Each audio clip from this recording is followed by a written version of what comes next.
Hi friends, welcome to our channel. Latest ఎపిసోడ్లో ఏం జరగబోతుందో ముందుగానే తెలుసుకుందాం. ఫ్రెండ్స్, డైలీ సీరియల్ నోటిఫికేషన్ కోసం ఛానల్ని సబ్స్క్రైబ్ చేసుకోండి ఫ్రెండ్స్. అండ్ పక్కనే ఉన్న బెల్ ఐకాన్ని క్లిక్ చేసి ఆల్ ఆప్షన్ని సెలెక్ట్ చేసేయండి. ఇక మీరాని తీసుకొని ఆదర్శ్ అయితే షాపింగ్ చేసి ఇంటికి తీసుకొని రావడంతో ఇద్దరు కలిసి ఎక్కడికి వెళ్ళారు అని భవానీదేవి అయితే అడుగుతుంది. అమ్మా, అది యాక్చువల్గా మీరా ఇంటికి వచ్చిన కొత్తల్లో కదా, నువ్వు తనకి శారీస్ అవి కొన్నావు, అవి పాత పడిపోయినాయి, అందుకని చెప్పేసేసి మీరాని షాపింగ్కి తీసుకొని వెళ్ళాను, ఇదేమీ తప్పు కానే కాదు అని చెప్పేసి ఆదర్శనంగానే, తప్పని ఎవరన్నారు బ్రో, అసలు తప్పే కాదు, అయినా మీరా గురించి ఇంట్లో అందరం ఆలోచించాల్సింది, కానీ నువ్వు ఒక స్టెప్ ముందుకు తీసుకొని ముందుగానే మంచిగా ఆలోచించావు అని చెప్పేసి మురారి అనగానే కృష్ణ మురారి వైపు సీరియస్గా చూస్తుంది. అబ్బో, కృష్ణ మీరాని తప్పుగా అర్థం చేసుకుంటుంది కదా, అనవసరంగా ఇప్పుడు కృష్ణ దగ్గర బుక్ అయిపోతున్నానే అని చెప్పేసి మురారి అయితే అనుకుంటూ ఉంటాడు. సరే అయితే వెళ్ళండి, ఫ్రెష్ అయ్యి వచ్చిన తర్వాత అందరం కలిసి డిన్నర్ చేద్దాం అని చెప్పేసి భవానీదేవి అయితే అంటుంది. ఇక డిన్నర్ చేసిన తర్వాత మధు, రేపొద్దున్న పంతులు గారు వస్తానని చెప్పారు కదా, ఈ లిస్ట్ అంతా తీసుకొని వచ్చేస్తున్నావా అని అనగానే, పెద్దమ్మ ఆల్రెడీ అంతా రెడీ చేసేసి ఉన్నాయి, ఇక రేపొద్దున రెడీ అయ్యి పూజలో కూర్చోవడమే అని చెప్పేసి అనగానే, సరే అయితే రేపు మార్నింగ్ అందరూ త్వరగా లేవాలి, గుర్తు పెట్టుకోండి అని చెప్పేసి భవానీదేవి అయితే అంటుంది. ఇక ఉదయాన్నే కృష్ణ వాళ్ళు లెగిసిపోతారు. లేచిన వెంటనే ఏసీపీ సార్, ముందు హాస్పిటల్కి వెళ్దాం, డాక్టర్ గారు రమ్మని చెప్పేసి అన్నారు కదా, ఈ లోపల పూజ ఏర్పాట్లన్నీ చేస్తూ ఉంటారు అని చెప్పేసి అనగానే, అలాగే కృష్ణ, అలాగే వెళ్దాం అని చెప్పేసేసి ఇంతలో రేవతితోటి ట్యాబ్లెట్స్ ఏవో డాక్టర్ గారు ప్రిస్క్రిప్షన్ చేశారు, అవి మర్చిపోయామని రేవతితో చెప్పేసి ట్యాబ్లెట్లు తీసుకొని వస్తామని చెప్పేసి కృష్ణ అలానే ఇక మన మురారి ఇద్దరు కూడా బయటకైతే వెళ్ళిపోతారు. ఇక ఫ్లవర్స్ ఏవో మిస్ అయిపోయినాయి, నేను వెళ్ళి తీసుకొని వస్తానని ముకుంద్ కూడా ఇంటి నుంచి బయటకైతే వెళ్ళిపోతుంది. రేవతి, మధుకర్, ఆదర్శ్ ఇంట్లో పూజకు కావాల్సిన ఏర్పాట్లన్నీ చేస్తూ ఉంటారు. అయితే ఇక ఇదిలా ఉండగా మురారి, కృష్ణ హాస్పిటల్కి అయితే వెళ్తారు కదా, డాక్టర్ వచ్చేసేసి వెయిట్ చేయమని చెప్పేసి అనగానే, ఏసీపీ సార్, మనం ఇక డాక్యుమెంట్స్ మీద సైన్ కూడా చేసేసాం, ఇక ఇవాళ రేపో ప్రాసెస్ కూడా స్టార్ట్ అవబోతుంది, మనం ఎలాగో హాస్పిటల్కి వచ్చామో సరోగసి మదర్ కూడా హాస్పిటల్కి వస్తుంది కదా, డాక్టర్ని ఎంత రిక్వెస్ట్ చేసినా చూపించడం లేదు కదా, డైరెక్ట్గా మనమే తనని చూసే అవకాశం ఇప్పుడు తెలుస్తుంది, తను ఎక్కడుందో ఎలాగుంటుందో ఏంటో, నాకు చాలా కంగారుగా ఉంది ఏసీపీ సార్ అని చెప్పేసి కృష్ణ టెన్షన్ పడిపోతూ అటు ఇటు దిక్కులు చూస్తూ ఉంటుంది. అవునవును కృష్ణ, నువ్వు చెప్పింది కూడా నిజమే, తను అక్కడ ఉండొచ్చు, ఈ నర్సుల మధ్యలో కూర్చున్న వాళ్ళల్లో ఉండొచ్చు, అది గదిగో అక్కడ ఉండొచ్చు, ఇటు ఉండొచ్చు అని చెప్పేసి వెనక్కి తిరిగి చూడంగానే అక్కడ ముకుంద్ అయితే కనిపించేస్తుంది. ఒక్కసారిగా మురారి స్టన్ అయిపోతూ ఉంటాడు. ఇక వెంటనే కృష్ణ, ఏంటి ఏసీపీ సార్ అని అటు చూస్తూ ఉండిపోతుంది. ఏసీపీ సార్, అక్కడ ఎవరో సడన్గా వచ్చినట్టు మొహం ఎందుకు అంత టెన్షన్గా పెట్టారు, అక్కడ ఎవరున్నారని, సరోగసి మదర్ గురించి మీకు తెలుసా, తెలిసి నా దగ్గర నటిస్తున్నారు కదా అని చెప్పేసి కృష్ణ నిలదీస్తూ ఉంటుంది. ఆ సమయంలో ముకుంద కృష్ణను చూడనివ్వకుండా పక్కకు వెళ్ళి గోడ పక్కన నుంచోటంతో కృష్ణ ముకుందను చూడుకోకుండా మిస్ అయితే అయిపోతుంది. అయితే ఇక ఇదిలా ఉండగా డాక్యుమెంట్స్ మీద సైన్ అయింది, ప్రాసెస్ స్టార్ట్ చేయాలి కాబట్టి డాక్టర్ గారు వచ్చేసేసి ఎమర్జెన్సీ కేసులో ఉన్నారు, డాక్టర్ గారు వీలైతే రేపు రమ్మన్నారు అని చెప్పేసేసి నర్స్ వచ్చి చెప్తుంది. అవునా, సరే అయితే రేపు తప్పకుండా వస్తామని చెప్పండి. పదండి ఏసీపీ సార్, అయినా ఇవాళ మనం ఇంట్లో పూజ పెట్టుకున్నాం కదా, పూజ అయిపోయిన తర్వాత ఆ దేవుడు బ్లెస్సింగ్స్తో రేపంతా ఎటువంటి ఆటంకము రాకుండా మంచిగా జరిగిపోతుంది అని చెప్పేసేసి కృష్ణ మురారి వాళ్ళు ఇంటికైతే వచ్చేస్తారు. త్వరగా వెళ్ళి ఫ్రెష్ అయ్యారండి కృష్ణ, పూజలో కూర్చోవాలి అని అనగానే, అలాగే అత్తయ్య, ఇప్పుడే చిటికలో వచ్చేస్తాను అని చెప్పేసేసి ఇక కృష్ణ అలానే మురారి పైకైతే వెళ్ళిపోతారు. ఇదిగోండి, పూజకి ఎంతో ఇంపార్టెంట్ అయిన కొన్ని ఫ్లవర్స్ని మిస్ అయిపోయారు కదా, నేను తీసుకొచ్చాను, నేను ఫ్రెష్ అయ్యి వస్తాను అని ముకుంద అయితే పైకైతే వెళ్ళిపోతుంది. ఇక కృష్ణ ఫ్రెష్ అవ్వడానికి వెళ్తుంది. ఈ లోపల ముకుంద మురారి రూమ్ దగ్గరకైతే వచ్చేస్తుంది. మురారి సార్, అమ్మో నాకు చాలా భయం వేసింది హాస్పిటల్లో అని చెప్పేసి అనగానే, పర్వాలేదు మీరా, అయినా నువ్వు అనుకున్నట్టుగా కృష్ణ అపార్థమేమీ చేసుకోదులే, కొంతకాలం అయిపోయిన తర్వాత కృష్ణే నిన్ను తల మీద పెట్టుకొని మరీ చూస్తుంది, ఎందుకంటే తన బిడ్డను రేపో మాపో నువ్వే కదా మోయబోతున్నావు, సో కృష్ణ కూడా నిన్ను అపార్థం చేసుకోకుండా ప్రేమిస్తుంది అని అనగానే, ఇక వెంటనే అంటే ఏంటి మురారి, కృష్ణ కూడా ప్రేమిస్తుంది అంటే నువ్వు నన్ను ప్రేమిస్తున్నావనే కదా అని చెప్పేసి ముకుంద తనలో తాను మనసులో అయితే అనుకుంటూ ఉంటుంది.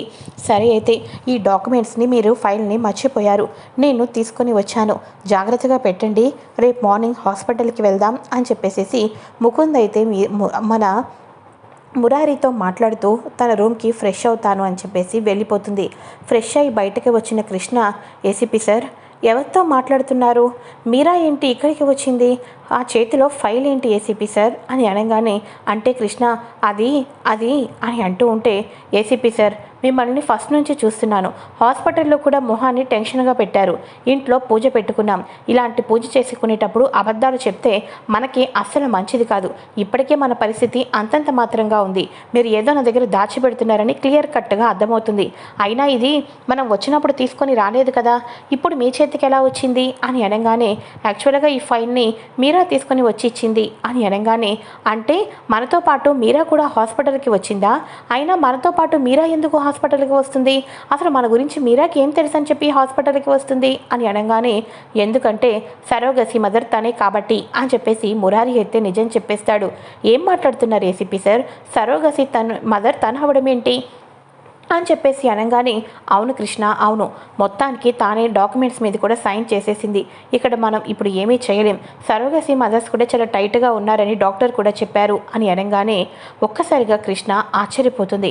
ఒక పక్క ఆదర్శ్ తోటి షాపింగ్కి వెళ్తుంది, మరోపక్క రజనీ పిన్నికి నీ కూతురు సంగీతకి ఆదర్శ్కి పెళ్ళవుతుంది అని చెప్తుంది, మరోపక్క పెళ్ళి కాకుండానే మా బిడ్డను మొయ్యటానికి కూడా ఇక ముందుకు వెళ్తుంది, అసలు తిను ముకుంద ఫ్రెండ్ అని ఎప్పుడూ చెప్పుకుంటూ వస్తుంది, కానీ ముకుంద నాకు మీరా అనే అమ్మాయి ఫ్రెండ్ ఉందంటూ ఎప్పుడూ చెప్పలేదు, ముకుంద ఫ్రెండ్గా ఈ ఇంటికి వచ్చి తను ఎందుకని చెప్పేసి ఇంట్లో ఇంత ఇన్వాల్వ్మెంట్ అయిపోతుంది, నాకు అర్థం కావటం లేదు, అసలు పెళ్లి కాని ఒక ఆడపిల్ల గర్భాన్ని మొయ్యడం అంటే తన జీవితం పూర్తిగా నాశనం అయిపోయినట్టే, మరి మీరా ఏం ఆశిస్తుంది, తను ఒక అనాథ, తల్లిదండ్రులు కూడా లేరు, డబ్బు కావాల్సి వచ్చింది అంటే మరి ఎందుకని చెప్పేసి ఇంతలా తిను ఏం చేస్తుందో అర్థం చేసుకోవాలి, ఇక ఏసీపీ సారు మీరాని గుడ్డుగా నమ్ముతున్నారు, నేను మాత్రం తను ఏం చేస్తుందా అన్నది పూర్తిగా తెలుసుకోవాలి అని చెప్పేసి కృష్ణ అనుకుంటూ ఉంటుంది. ఈ లోపల కృష్ణ రెడీ అయ్యారా అని అంటూ ఉంటే, వస్తున్నాం అత్తయ్య అని చెప్పేసి, ఏసీపీ సార్ త్వరగా రెడీ అయ్యారండి, మళ్ళీ పంతులు గారు వచ్చేస్తారు అని చెప్పేసి ఇక కృష్ణ మురారి వాళ్ళు కిందకైతే దిగుతారు. మరోపక్క ఆదర్శ్ పైనుంచి ముకుంద రావటంతో ముకుందను అలా చూసుకుంటూ, సో బ్యూటిఫుల్ ముకుంద, నేను సెలక్షన్ చేసిన చీరనే కట్టుకొని వచ్చావు అంటే ఇక వెంటనే నా ప్రేమను అర్థం చేసుకున్నట్టే కదా నా లెక్క అని చెప్పేసి ఆదర్శ్ అనుకుంటూ ఉంటాడు. ఓరి దేవుడా, ఇప్పటికిప్పుడు నేను ఎలా రెడీ అవ్వాలో తెలియక ఈ శారీ రెడీగా ఉందని కట్టేసుకున్నాను, ఈయనేంటి అలా కొరికేసినట్టు చూస్తున్నాడు, కొంపతీసి ఇతన్ని ప్రేమించి పెళ్లి చేసుకోవటానికి గ్రీన్ సిగ్నల్ ఇస్తున్నాను అనుకుంటున్నాడా ఏంటి అని చెప్పేసి అనుకుంటూ ఉంటే, ముకుంద ఈ శారీ నీకు చాలా బాగుంది, చెప్పానా ఈ కలర్ నీకు బాగుంటుందని, నా సెలెక్షన్ సూపర్ కదా అని అనగానే రజని అనుకుంటూ ఉంటుంది, ఆహాహాహా ఈ ముకుంద మామూలుది కాదు అమ్మో, ఈ మీరా ఈ ఇంటికి పెద్ద ప్లాన్ మీద ఆదర్శ్ని పొందాలనే వచ్చింది అని చెప్పేసేసి రజనీ మనసులో అనుకుంటూ ఉంటుంది. ఇక పంతులు గారైతే పూజ మొత్తాన్ని కంప్లీట్ దిగ్విజయంగా చేసేస్తూ ఉంటారు. ఇక ఎటువంటి ఆటంకమూ లేకోకుండా నువ్వు గర్భరక్షాన్ని పొందుతావమ్మా తల్లి అని చెప్పేసి అంటూ ఉంటే కృష్ణ ఒక్కొక్క మాటకి చాలా ఫీల్ అయిపోతూ ఉంటుంది. అయితే ఇక ఇదిలా ఉండగా ఇంతలో ఆదర్శ్ వచ్చేసేసి, పంతులు గారు ఇప్పుడు మా మురారి తండ్రి గురించి మాట్లాడుతున్నారు, నా గురించి చెప్పండి, నాకు పెళ్ళి అయ్యే అవకాశాలు ఉన్నాయా లేదా అని చెప్పేసి, నాకు ఈ దగ్గరలో పెళ్లి గడియలు ఏమైనా ఉన్నాయా అని చెప్పేసి అనగానే ఇక వెంటనే పంతులు గారు, ఎందుకుంటాయి బాబు ఎందుకుంటాయి, మీకు పెళ్ళయింది కదా, మీ జాతకం ప్రకారం అయితే మీ భార్యకి మీకు మధ్యలో ఎన్ని గొడవలు వచ్చినా కానీ జీవితాంతంలో భార్యకు మీరే భర్త అవుతారు, ఆ భర్తకు భార్య ఇద్దరే అవుతారు, ఇది తెలుసుకోలేక జీవితం అటు ఇటు లోటుపాటు అవుతూ ఉంటుంది అని చెప్పేసి అనగానే, అంటే నేను ప్రేమిస్తున్నది ముకుంద, నా భార్య నాకు లైఫ్ లాంగ్ ఉంటుందని చెప్తున్నారనమాట అని చెప్పేసి ఆదర్శ్ ఈ రకంగా ఆలోచిస్తూ ఉంటాడు. అయితే ఇక ఇదిలా ఉండగా పంతులు గారు, మా కృష్ణకి ఎటువంటి బాబు పుట్టబోతున్నాడు, బాబా పాప, మీ జాతకం ప్రకారం ఏం చెప్తుంది, కవల పిల్లలు పుట్టే అవకాశం ఏమైనా ఉందా అని చెప్పేసి చెప్పేసి రేవతి అయితే అడుగుతూ ఉంటుంది. ఇక వెంటనే అయ్యో ఇప్పుడు పంతులు గారు నాకు అసలు పిల్లలు పుట్టే అవకాశమే లేదని చెప్తే ఇంట్లో ఉన్న వాళ్ళందరూ బాధపడతారు కదా అని చెప్పేసి కృష్ణ టెన్షన్ పడిపోతూ ఉంటుంది. అప్పుడు పంతులు గారు అంటూ ఉంటారు, అమ్మా కృష్ణ, పెళ్ళైన తర్వాత ఎన్నో కష్టాలను అధిగమించావు. ఇప్పుడు సంతానం కోసం కూడా ఎంతగానో కష్టాన్ని అనుభవిస్తున్నావు. కానీ ఏది ఏమైనప్పటికీ కూడా ఎన్ని కష్టాలు వచ్చినా ఎంతమందితో మాటలు పడ్డా చివరాఖరుకు ఇచ్చిన మాట ప్రకారం నీ ప్రాణాన్ని పణంగా పెట్టైనా సరే నువ్వు తప్పకుండా బిడ్డను కంటావమ్మా అని చెప్పేసి నీ జాతకంలో ఏదో మూల అదృష్టం ఉంది, అందుకోసమే నువ్వు తప్పకుండా బిడ్డల్ని కని మీ అత్తయ్య చేతిలో పెడతావు అని చెప్పేసి. కానీ ఎన్నో జాతకాలలో అడ్డంకులు దోషాలు ఎన్నో ఉన్నాయి. వాటన్నిటిని అధిగమించే రోజు ఈ పూజ ప్రతిఫలం ద్వారా నీకు సంపూర్ణంగా అందుతుంది అని పంతులు గారు చెప్తారు. ముకుంద్ అనుకుంటూ ఉంటుంది, ఏడ్చారు పంతులు గారికి. నాలాంటి వాళ్ళు వచ్చి గర్భాన్ని పూర్తిగా తొలగించేటట్టు చేశారని పంతులు గారికి తెలియదు, అందుకనే ఇష్టం వచ్చినట్టు మాట్లాడుకుంటున్నారు అని చెప్పేసి ముకుంద లైట్ అయితే తీసుకుంటుంది. ఇక కృష్ణ, అదేంటిది, నేను ఎన్ని అవాంతరాలైనా పడతానో, పిల్లల కోసం ఎన్నో కష్టాలు పడతానో, చివరాగరకు విజయం సాధిస్తాను అని అంటున్నారు, నాకేమీ అర్థం కావటం లేదే అని చెప్పేసి కృష్ణ పోనీలే అని హ్యాపీగా ఫీల్ అయిపోతుంది. అయితే ఇక ఇదిలా ఉండగా లోపలికి వెళ్ళిపోయిన తర్వాత సరోగసికి రేపు మార్నింగ్ హాస్పిటల్కి వెళ్ళాలి కదా కృష్ణ అని అనగానే, లేదు ఏసీపీ సార్, సరోగసికి నేను ఎట్టి పరిస్థితుల్లోనూ ఒప్పుకోను అని అంటూ ఉంటే, ఏమైంది కృష్ణ, అక్కడ అన్ని సంతకాలు కూడా అయిపోయినాయి అని అంటూ ఉంటే, సంతకాలే కదా అయినాయి, అంతేకాని మన హార్మోన్స్ని కణాలను ఇంకా తీసేసి గర్భంలో ఏమీ ప్రవేశపెట్టలేదు కదా అని చెప్పేసి కృష్ణ అంటుంది. ఏం మాట్లాడుతున్నావు కృష్ణ, ముకుంద రెడీగా ఉంది అని అనగానే, ముకుంద లాంటి వాళ్ళ గడుపులో నా బిడ్డ పుట్టడం నాకేమాత్రం ఇష్టం లేదు ఏసీపీ సార్, అందుకోసమే నేను వద్దు అని అంటున్నాను. నాకు ఇంకొక విషయం కూడా అర్థమవుతుంది, పంతులు గారు నేను ఎన్ని కష్టాలు పడ్డైనా సరే పిల్లల్ని కంటాను అని అంత గట్టిగా చెప్తున్నారు, అంటే నేను ఇంకా ఏదో ప్రతిఫలించటంలో, నేను చేయటంలో ఏదో తప్పు చేస్తున్నానేమో అనిపిస్తుంది. కాబట్టి ఇక పెద్దత్తయ్య ఫ్రెండ్ అమృత డాక్టర్ గారు ఉన్నారు కదా, తను అమెరికాలోని senior most doctor and gynaecologist. So నా ప్రాబ్లమ్ని తనతో షేర్ చేసుకుంటాను. తను ఏదైనా కొత్త రెమెడీలు కానీ, తను ఏమైనా కొత్త టెక్నిక్ ద్వారా నాకు పిల్లలు పుట్టే అవకాశం ఏమైనా ఉంటే చెప్తారు కదా, అంతగా లేకపోతే అప్పుడు సరోగసిని ఆవిడ ఎవరు ప్రిఫర్ చేస్తే ఆవిడ దగ్గరికే వెళ్తాను, అంతే తప్ప ముకుందన మాత్రం నేను రిఫర్ చేయను అని చెప్పేసి కృష్ణ అయితే అంటుంది. ఇక అమృతను కలవటానికి వెళ్తారు.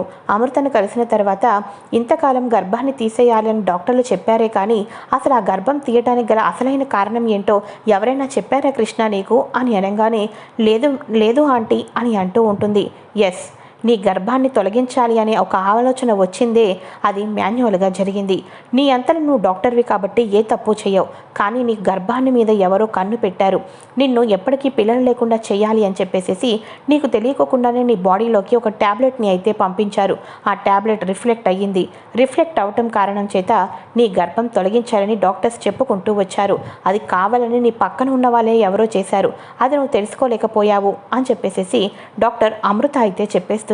అవును డాక్టర్, ఇంతకాలం ఒక డాక్టర్గా అన్ని విషయాల్లోనూ కేర్ తీసుకున్న నేను అసలు నా గర్భం ఇలా ఎందుకైందన్నది ఆలోచించడమే మానేశాను. మీరు చెప్తుంటుంటే నాకు అనుమానం వస్తుంది. ఆ రోజు ఉపవాసం ఉన్నాను, కేవలం పానకం తాగాను, వడపప్పు మాత్రమే ప్రసాదంగా తిన్నాను, అంతకు మించి ఏమీ తీసుకోలేదు. వితిన్ సెకండ్స్లోనే కడుపులో నొప్పి వచ్చింది అని చెప్పేసి ఆ రోజు మీరా పానకం ఇవ్వటం గుర్తు తెచ్చుకుంటూ ఉంటుంది కృష్ణ. పానకం ఇచ్చింది కూడా మీరా అనే కదా అని చెప్పేసి కృష్ణ ఆలోచిస్తూ ఉంటుంది. అయితే ఇక ఇదిలా ఉండగా, కృష్ణ అందరూ చెప్పినట్టుగానే నీ గర్భసంచి తొలగించాలని నేనైతే నీకు చెప్పలేను, ఎందుకంటే మా భవానీదేవి నీ మీద ఎన్ని హోప్స్ పెట్టుకుందో దగ్గరగా ఉండి చూశాను. అలా అని నీకు 100కి 100% న్యాచురల్గా పిల్లలు పుట్టేస్తారు అని చెప్తే ఇక నువ్వు సంతోషపడతావు. కాకపోతే ఈ విషయంలో ఒక చిన్నది ఉంది అని అనగానే, ఏంటంటే అది అని అంటూ ఉంటే, నేను చేసే ట్రీట్మెంట్ సక్సెస్ అవ్వచ్చు, సక్సెస్ కాకపోవచ్చు, కానీ సక్సెస్ రేటు ఎక్కువే. కానీ అన్ఫార్చునేట్లీ ఒక్కొక్క కేసుల్లో అది ఇక సక్సెస్ రేటు తగ్గిపోతుంది. ఒక్కొక్కసారి ప్రాణం మీద కూడా అవకాశం వచ్చింది. అమెరికాలో ఉన్న వాతావరణ పరిస్థితులు, అమెరికాలో జరిపిన ట్రీట్మెంట్లో చాలామంది గర్భసంచిని తొలగించుకోకుండా ఇటువంటి ప్రక్రియను అమలుపరుచుకున్నారు. సో వాళ్ళు గర్భసంచి తీయకోకుండా ఉన్న గర్భసంచికి నార్మల్ మోడ్లోకి తీసుకొని వచ్చి ఆ తర్వాత పిల్లల్ని కన్నారు. ఇది అంతా ప్రాసెస్ అంతా ఒక 20 days అయితే జరుగుతుంది అని చెప్పేసి అనగానే, అలాగే ఆంటీ, మీరు నాకు దేవుడు ఇచ్చిన వరం లాంటి వాళ్ళు. దేవతల నా పరిస్థితిని అర్థం చేసుకున్నారు. ఈ సరోగసీలు ఏమీ వద్దు, ఎవరెవరో తెలియని గర్భంలో నా బిడ్డ వద్దు, ప్రాణాన్ని పణంగా పెట్టైనా సరే నా కడుపులో నేను పెంచుతాను. మీరు ఏం చేస్తారో ట్రీట్మెంట్ అది నాకు చేయండి, ఎంత నొప్పైనా భరిస్తాను అని చెప్పేసి కృష్ణ ఇక అమృతతో చెప్తుంది.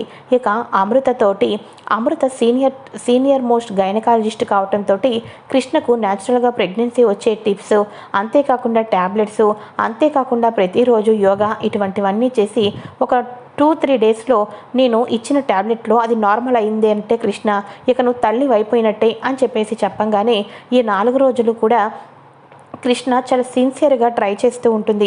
ఇక సరోగసీకి ఎందుకు వెళ్ళటం లేదు అని అనగానే అప్పుడు ఈ పిచ్చి మురారి ముకుందకు అన్ని నిజాలు చెప్పేస్తాడు.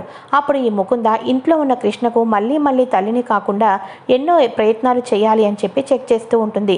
కానీ ఇప్పుడు ఇంట్లో ఎవరిని నమ్మని కృష్ణ మీరా తన దగ్గరికి మాటకి వస్తుందని, ఏదో రకంగా తన గర్భం గురించి ఆలోచిస్తుంది మీరాని అని, ఈ మీరాని ఇదంతా చేసి ఉంటుంది అని చెప్పేసి కృష్ణకు అనుమానం రగులుతుంది.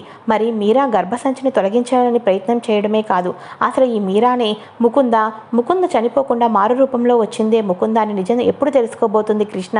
తెలుసుకున్న తర్వాత కృష్ణ ఏం నిర్ణయం తీసుకోబోతుంది? ముకుందను ఏ రకంగా ఆట కట్టించబోతుందో తెలుసుకోవాలి అనుకుంటే తప్పకుండా ఛానల్ని సబ్స్క్రైబ్ చేసుకొని పక్కనే ఉన్న బెల్ ఐకాన్ని క్లిక్ చేసి ఆల్ ఆప్షన్ని సెలెక్ట్ చేసేయండి friends. Thanks for watching. Bye.